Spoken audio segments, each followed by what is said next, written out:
Your cat has never once thought you were a human. It does not have that category. It has one social rulebook, and it is using it on you every single day. That is the starting point here. Most of us think our cats see us as people, larger people, slower people, people who open the food cans, but the category of human does not exist in a cat's mind the way it exists in yours. Your cat does not have a separate mode for interacting with humans versus interacting with other cats. It runs the same program on both, and that changes what almost everything your cat does actually means. This is genuinely strange when you sit with it. Dogs do this differently. Dogs have an entire separate toolkit they use only for humans. Different body language, different play, different eye contact. They built something special just for us. Cats did not. Cats just kept using the social behavior that works between cats and aimed it at the only creature large enough to be worth aiming it at. The first person to map this out carefully was John Bradshaw at the University of Bristol. He wrote a book called Cat Sense, and his central finding is this: cats do not noticeably change their social signals when moving between cat-to-cat interaction and cat-to-human interaction. They run feline social behavior on us, all of it. When your cat rubs against your legs, that is a cat announcing its presence to another cat. When your cat grooms you, that is cat grooming. When your cat sleeps nearby, that is cat proximity behavior. When your cat brings you a dead bird or a dead mouse or the mangled remains of a toy, that is a cat bringing food to a family member. Every one of those is ordinary cat-to-cat communication. Your cat is simply treating you as a cat. A very large, very clumsy, strangely ineffective cat, but a cat nonetheless. One way we know this is how cats identify you. Dogs recognize their owners primarily by face. They see your face and they know it is you. Cats identify their owners by scent and by voice, not by looking at you. They know you by how you smell and by the particular sounds you make. That is how one cat knows another cat. Face recognition is not part of that toolkit. But here is where it gets interesting.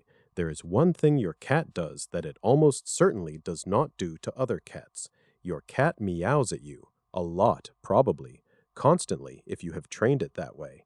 And for most of your cat's evolutionary history, your cat should not have been meowing at you. Adult cats living without humans largely stop meowing as they mature. They manage each other through scent and through body language. The meow is a kitten call, a juvenile attention call. Young cats make it to get the attention of their mothers. As they grow, they put it away, except your cat did not put it away. Or rather, it did, but only for other cats. Your cat kept the meow and aimed it exclusively at the only audience that answers, you. Now, there is a popular version of this idea that says cats never meow at each other at all, that the meow was built entirely for humans and humans alone. That version is not quite right, and I should be honest about that. The study that made that claim used 12 cats. 12. That is a small sample, and later research has found that cats do occasionally meow at each other, particularly in certain contexts. But that does not change the core finding, which Bradshaw argues is this: the human-directed meow is a kitten's attention call that was never put away. Your cat is, in a meaningful sense, calling to you the way a kitten calls to its mother. It is using a juvenile signal on an adult. It learned that you respond to it, and so it keeps doing it. But there is something stranger still. Your cat's purr is not what you think it is. Karen McComb at the University of Sussex noticed something odd about her own cat's purr. It was unusually hard to ignore, particularly in the morning, unusually insistent. She decided to test whether other people noticed it too. Her team recorded 10 cats purring in 2 different states, once when the cats were soliciting food from their owners, and once when they were just purring normally, contentedly, not asking for anything. They equalized the recordings so that the volume was the same in both cases. Then they played them to 50 people. The listeners rated the food-seeking purrs as significantly more urgent and significantly less pleasant than the normal purrs. Even the people who had never owned a cat in their lives rated them that way.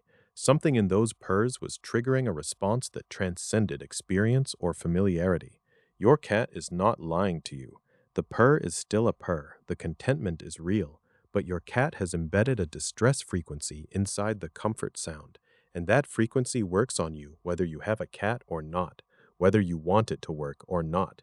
Your cat learned that you respond to sounds that signal distress. So your cat hid a distress signal inside the one sound that keeps you from getting annoyed by its constant demands. Your cat built a tool that makes you unable to ignore it, while also making you feel good about responding. That is not accidental. That is not a quirk. That is engineering. So here is what is actually happening in your home. Your cat does not think you are aloof. Your cat does not think you are cold or unaffectionate or ignoring it. Your cat has never thought those things because your cat has never had the category of human in the first place.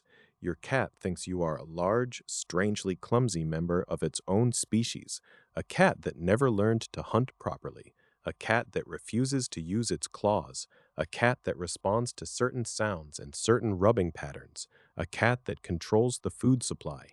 The relationship you have with your cat is not the relationship you think you have. It is not the relationship of a human and a pet. It is stranger than that. It is a cat treating you as a cat, but a cat that has been shaped by living with you into something more complex. Your cat has not decided to be human. Your cat has decided to be a cat in a very particular way, a way that works on you. Your cat does not love you the way a dog loves you. Your cat loves you the way a cat loves something it has decided is worth living with, worth sharing territory with, worth signaling to and building tools for. Your cat decided you were worth that. Your cat built two sounds that exist nowhere else in the world and aimed them both at you.